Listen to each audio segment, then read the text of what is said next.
How to write a surprisingly great poem.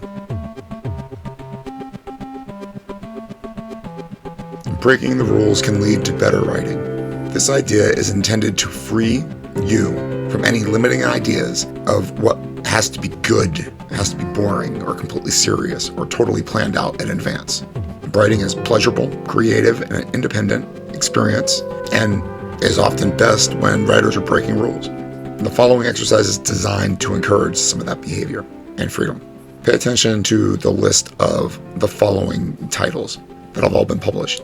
Take notes of the different kind of titles.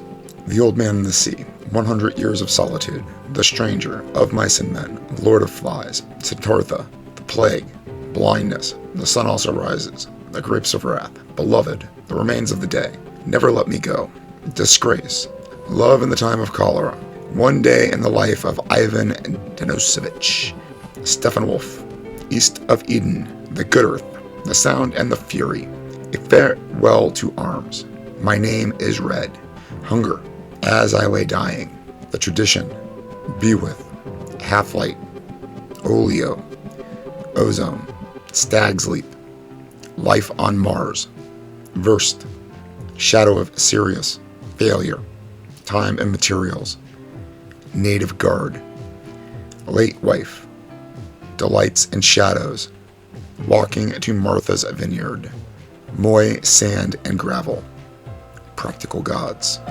Now ask yourself to describe all the different kinds of titles that you heard. Do you find them funny, surprising, silly, trivial, exciting? Ask yourself what these titles say. Can you imagine a funny poem with a serious title, or vice versa?